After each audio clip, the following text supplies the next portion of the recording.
The Invincible surged forward, breaking from the coalition line as planned. The Draxis, seeing the powerful ship advancing alone, concentrated their fire on it. Energy beams and missiles streaked across space. The ancient warship's shields flared brilliantly as they absorbed the assault. On the bridge, the crew worked with practiced efficiency despite the violent shaking. Shields holding at 76%, Greg reported. Their weapons are powerful but predictable. Return fire, Daniels ordered.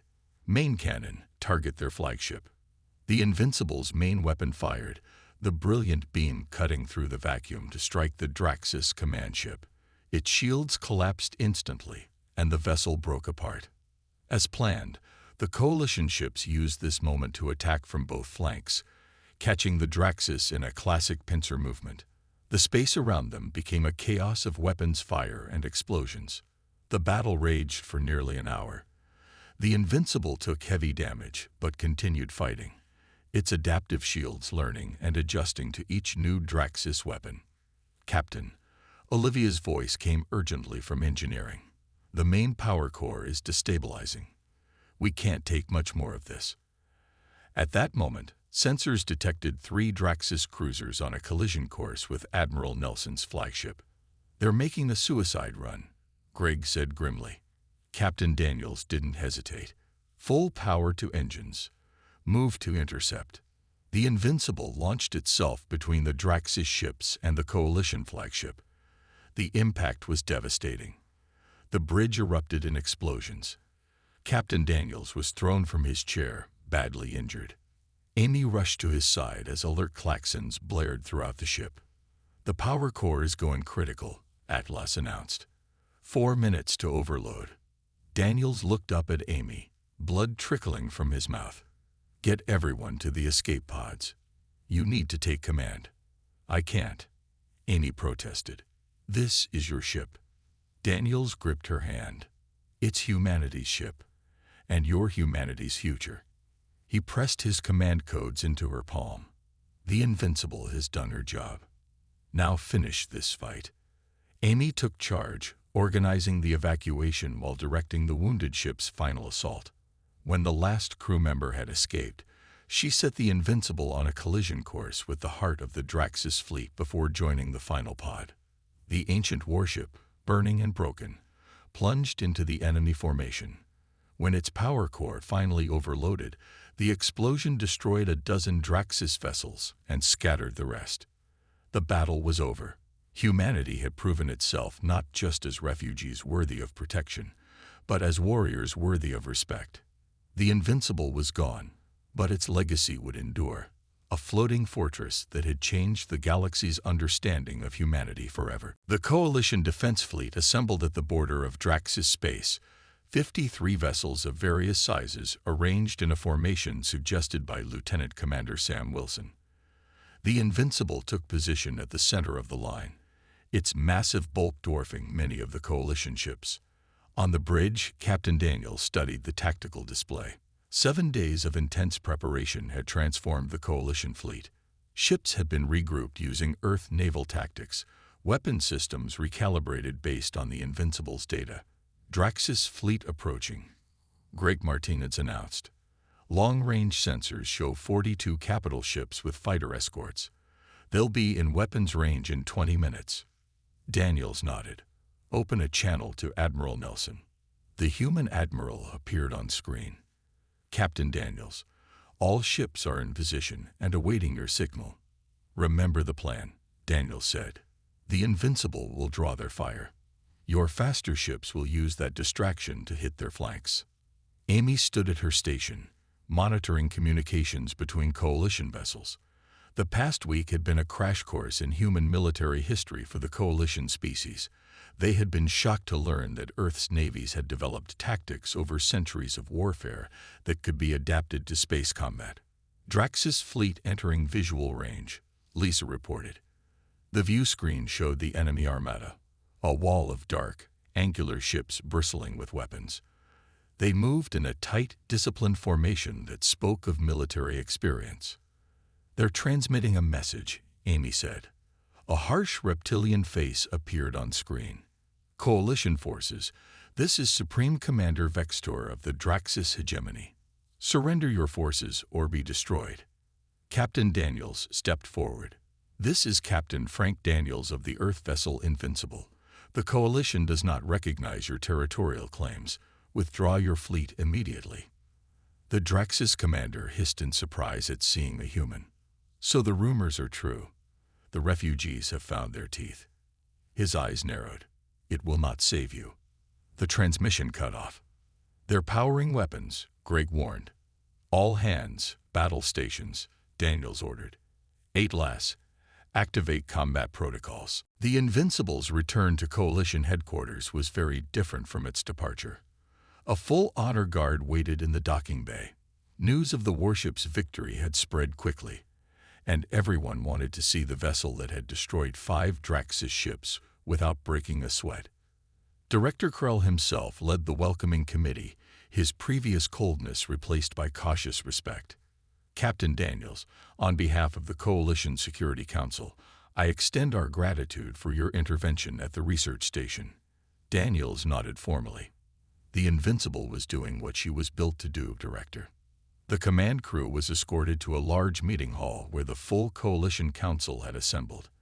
Emmy noticed how the alien representatives looked at the humans from Earth with a mixture of awe, respect, and unmistakable fear. Ambassador Williams opened the session. The successful defense of our research station has changed the conversation about the Invincible and her crew. It's clear that this ship represents a significant military asset. More than you know, Captain Daniels said. He nodded to Greg Martinez, who activated a small device he had brought from the ship. A holographic display filled the center of the room. It showed Earth as it once was, surrounded by hundreds of warships of various sizes and designs. This was Earth's combined defense fleet at its peak, Daniels explained. Nearly 700 vessels across 5 different classes. The Invincible was one of 43 dreadnoughts, our largest and most powerful ships. The aliens murmured in shock. They had never imagined humans possessing such military might. Where are the rest of these ships? Admiral Nelson asked. Most were destroyed defending Earth during the final evacuation, Daniels replied. But some, like the Invincible, were assigned to escort civilian ships. If we survived in stasis, it's possible others did too. The hologram changed to show footage from Earth's past. Massive naval battles on oceans, armies clashing across continents, aircraft carriers, nuclear submarines, tank divisions. Humans weren't peaceful explorers who developed space travel, Lisa Johnson said. We were warriors who took our conflicts to the stars. Earth had thousands of years of warfare before we reached space. Amy watched the faces of the Coalition species as they began to understand. The humans they had welcomed as refugees, had protected, and sometimes patronized, were descendants of a warrior culture with military traditions that dated back millennia. Director Krell stood up. This changes many things. If the Draxis learn of your true capabilities, they will see all humans as threats. They already do, Daniels said. Our sensors detected a transmission from one of the ships before we destroyed it. The Draxis know about the Invincible now. The room fell silent as the implications sank in. Our long-range scouts report the main Draxis fleet is still advancing, Admiral Nelson said grimly. 40 capital ships, at least 100 support vessels. They'll reach our borders in 7 days. Captain Daniels studied the tactical display. You need the Invincible on the front line. Yes, Krell admitted, but not just the ship. We need your experience. Humans in this era have forgotten the art of war. Your people remember. Daniels looked at his crew, then at Amy and the other modern humans. We'll teach you what we know. But understand this. Once this knowledge returns to humanity, we won't forget it again. The Coalition will have to accept humans as equals, not as junior partners who need protection. Ambassador Williams stepped forward. That's a fair condition. The Draxis threat concerns us all. The discussions continued into the night. Plans were made, strategies developed. Lieutenant Commander Sam Wilson, recently awakened from stasis, explained ancient Earth naval tactics that could be adapted for space warfare. The Coalition officers listened intently, many taking notes. Amy watched it all with mixed feelings. Pride in her ancestors' strength and ingenuity. Concern about what this would mean for humanity's place in the galaxy. And underneath it all, a growing realization. Humans had never been a weak species. They had simply forgotten their strength. Now they were remembering. The Invincible dropped out of faster-than-light travel at the edge of the Sector 7 system. On the main view screen, they could already see the flashes of weapons fire near the research station. 5 Draxis attack ships, Greg Martins reported from the tactical station. Light cruisers. They're concentrating fire on the station's shields. Amy looked at the station's status readout with growing concern. The shields are at 27% and falling. There are 213 people on that station. Captain Daniels studied the tactical display. The Draxis haven't spotted us yet. Their sensors are focused on the station. He turned to Lisa. Weapons status. All systems online, she replied. Main cannon charged at 92%. Rail guns ready. Daniels nodded. 8 LAS. Battle Plan Alpha 7. Target the lead Draxis vessel first. The AI's hologram appeared beside the captain's chair. Battle plan confirmed. Calculating optimal attack vector. Amy watched in amazement as the ancient warship moved with surprising speed and grace. The Invincible accelerated toward the battle, staying in the shadow of a nearby moon to mask its approach. The Coalition defense fleet is still 3 hours out, Amy said, checking her communicator. We're on our own. Captain Daniels smiled grimly. Just the way we like it. Weapons, target the lead ship's engines. Fire when ready. Lisa's fingers danced across her console, firing main cannon. A brilliant beam of energy lanced out from the Invincible, crossing the space between them and the enemy ships in an instant. It struck the lead Draxis vessel with devastating precision. The enemy ship's engines exploded, sending it spinning out of control. The remaining Draxis ships reacted immediately, breaking off their attack on the station and turning to face this new threat. They've spotted us, Greg announced. Enemy vessels changing course to intercept. 8 LAS, evasive pattern Delta, ordered Daniels. Lisa, prepare rail guns for broadside attack. The massive human warship moved with surprising agility, rolling to present its heavily armored side to the approaching enemies. Multiple weapon ports opened along the hull. Draxis ships firing, Greg shouted. Enemy weapons fire streaked toward the Invincible. The impacts shook the bridge, but the ancient shields held firm. Shield status, Daniels demanded. Shields at 94%, Greg reported, sounding surprised. Their weapons are less effective than expected. Lisa grinned. Adaptive shield technology.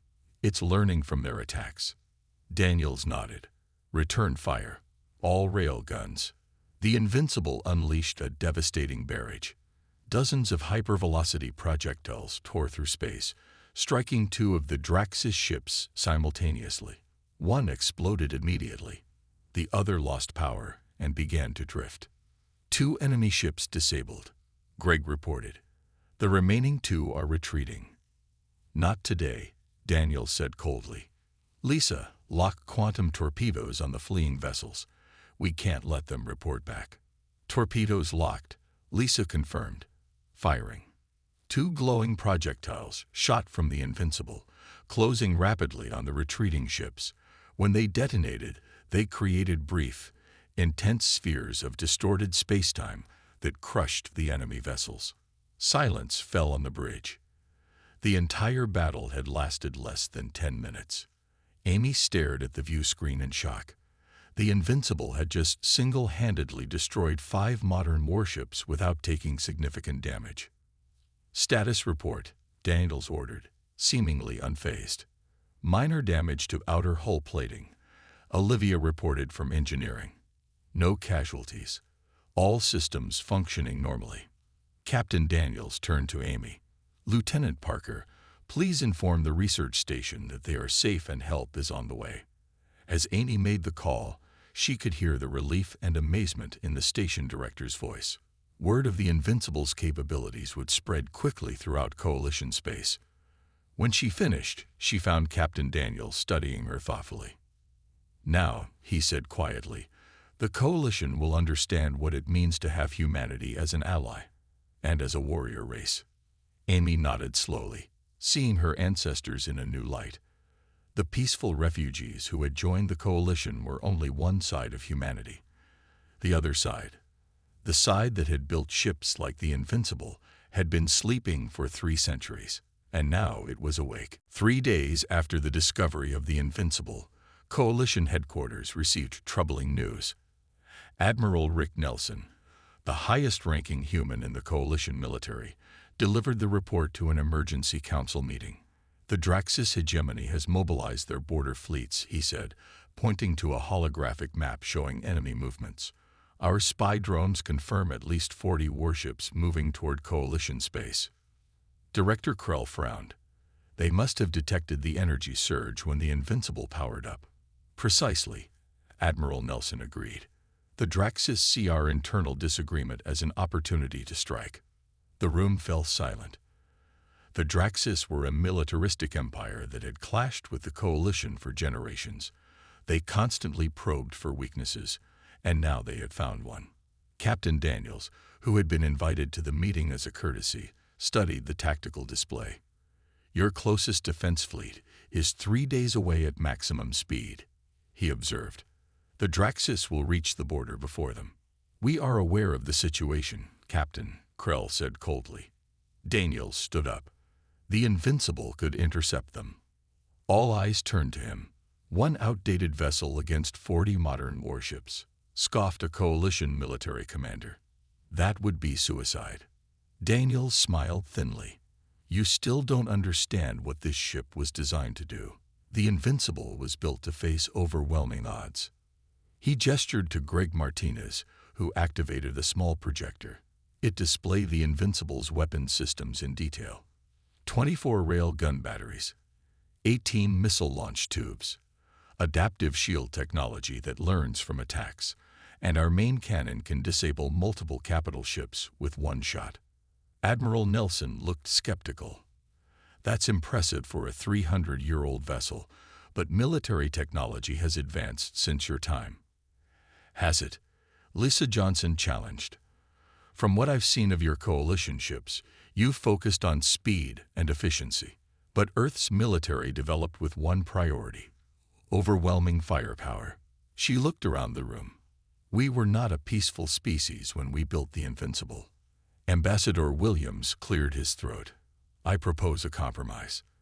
The Invincible will join the Coalition defense as Earth's contribution. Captain Daniels and his crew remain in command, but with Coalition observers aboard."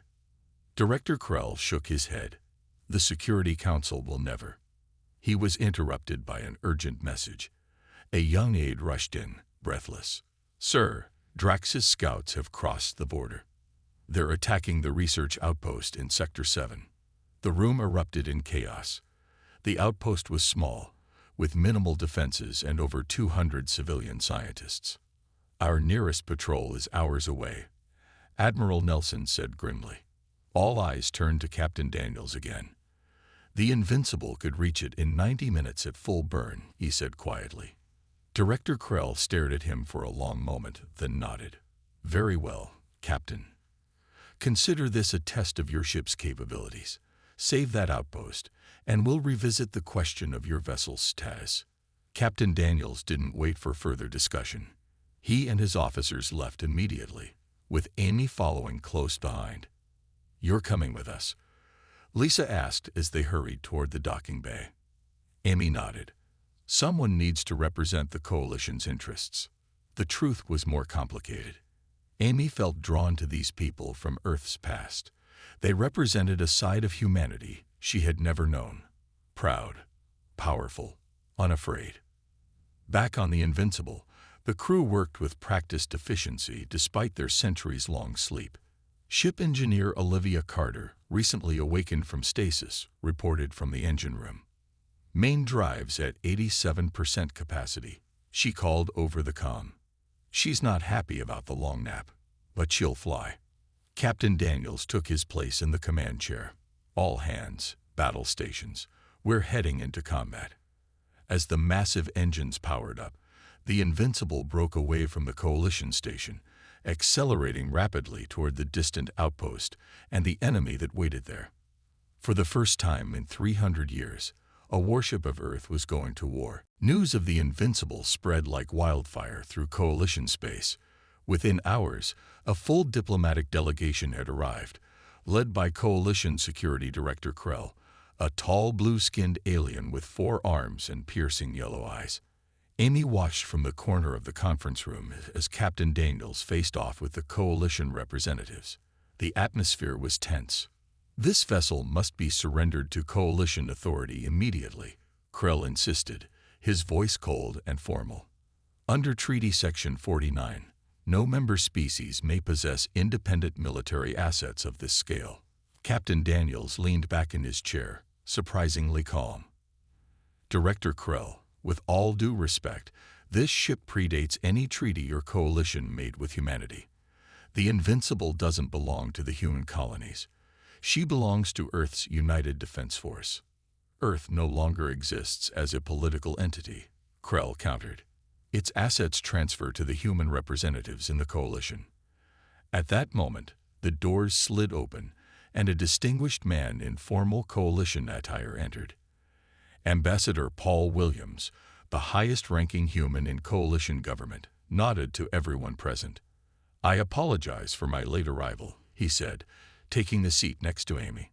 He glanced at her questioningly. "It's all true," she whispered. "The ship is fully operational. 27 crew members survived in stasis." The ambassador looked troubled. He turned to address the room. "This situation is unprecedented. Captain Daniels and his crew are, by our laws, citizens of a nation that no longer exists. But they are also our ancestors, and this ship is part of our heritage." "A heritage you never mentioned," Krell said sharply. "The technology aboard this vessel exceeds anything humans have claimed to possess." Lisa Johnson, who had been silent until now, spoke up. "Because we lost it. When Earth died, most of our military knowledge died with it. The civilian evacuation ships didn't carry weapons specs or military personnel." "Convenient," muttered one of the alien delegates. Captain Daniels stood up suddenly. "Atlas, show them."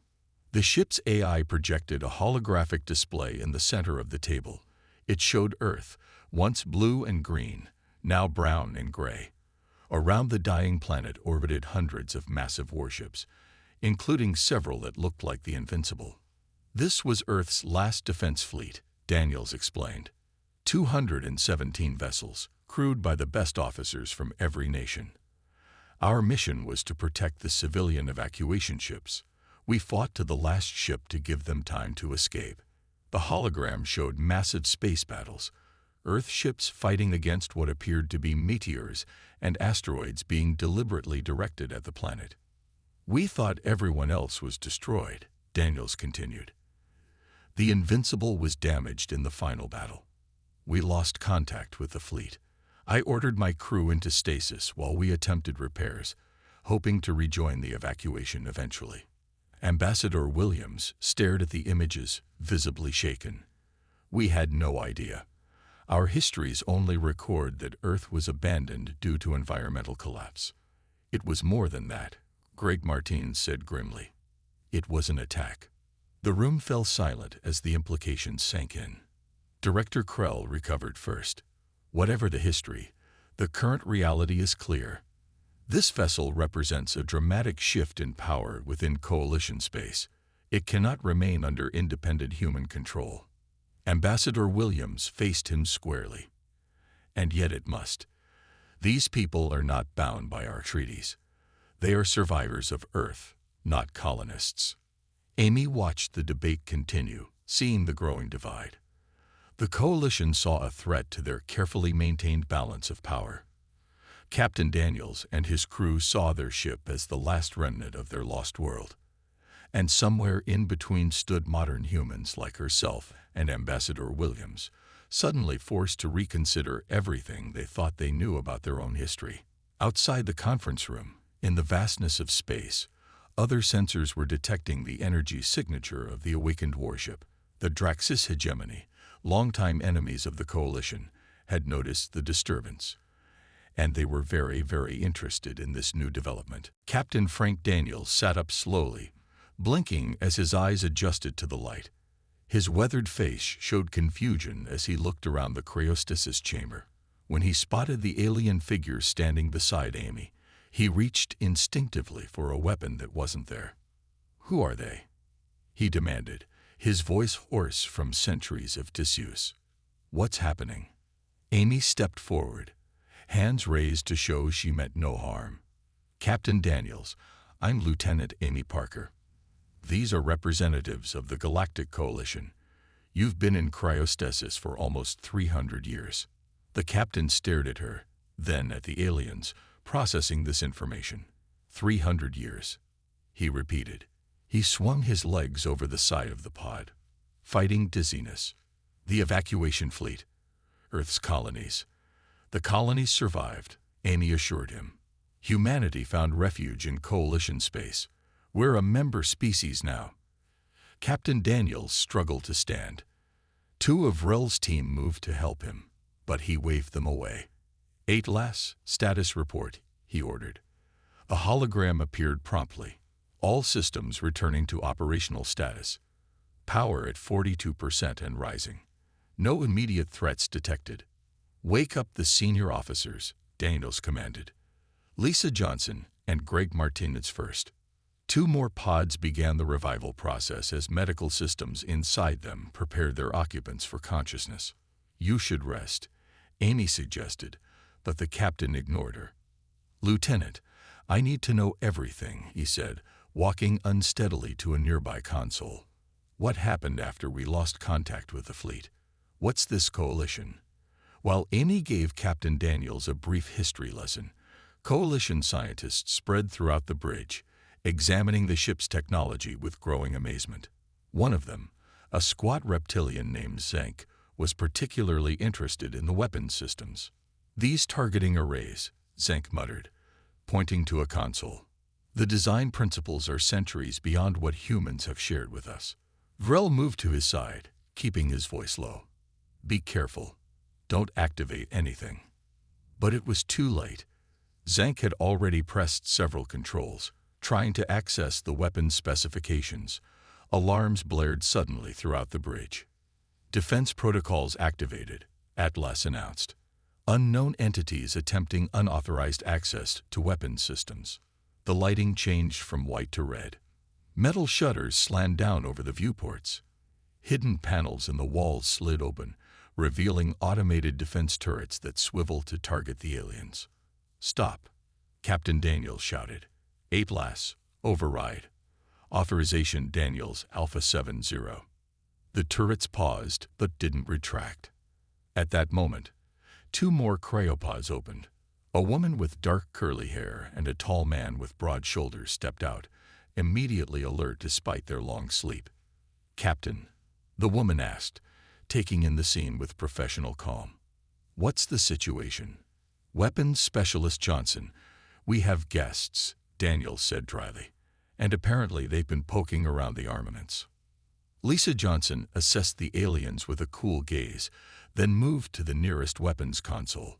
Her fingers flew across the controls with practiced ease. Systems coming online. All weapons functional. Shield generators at 78% capacity. The tall man, Greg Martinez, joined her.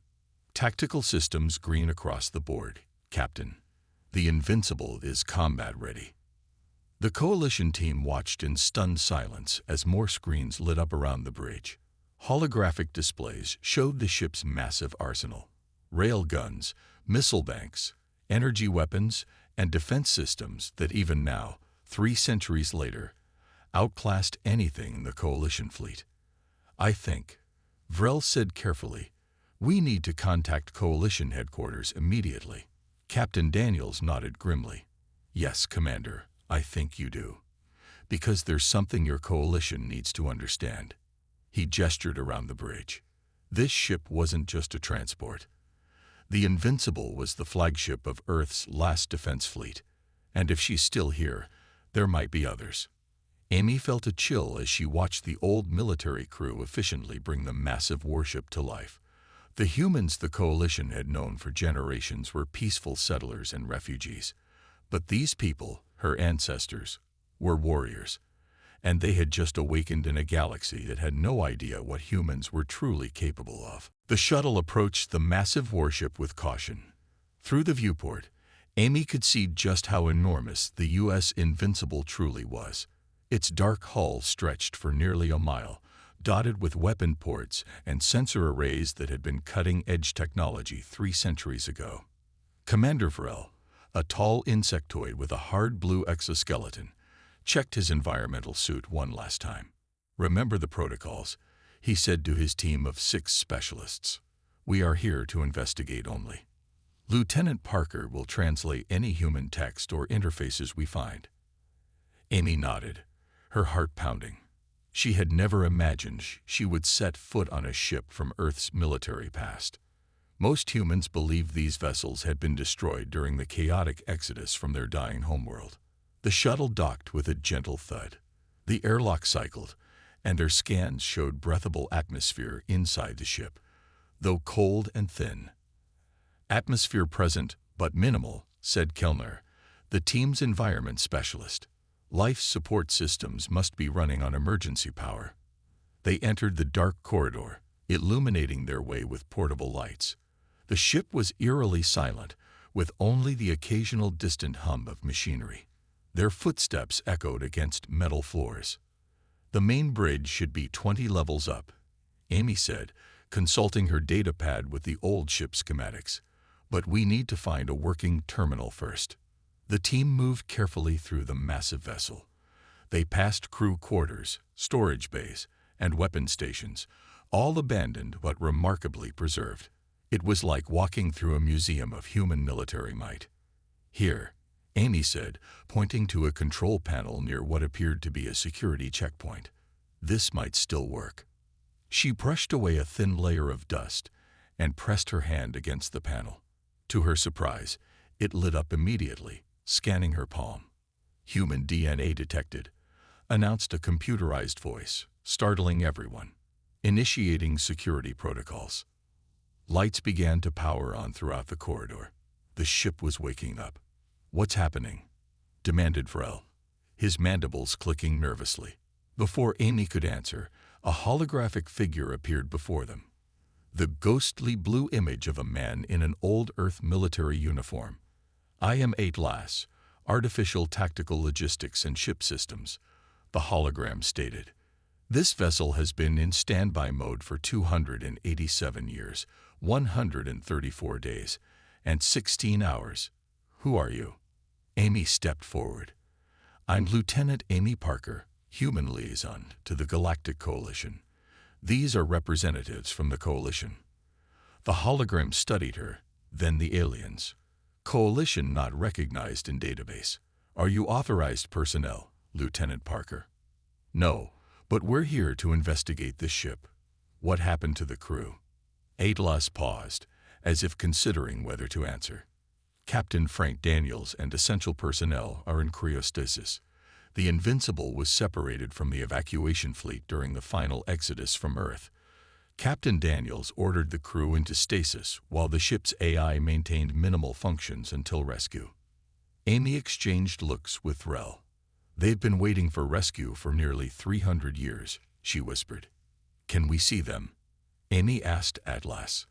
The hologram nodded. "Follow me." They were led deeper into the ship, down corridors that grew progressively warmer as systems continued to reactivate. Finally, they had reached a large chamber filled with what looked like glass coffins. Inside each one was a human, perfectly preserved, sleeping.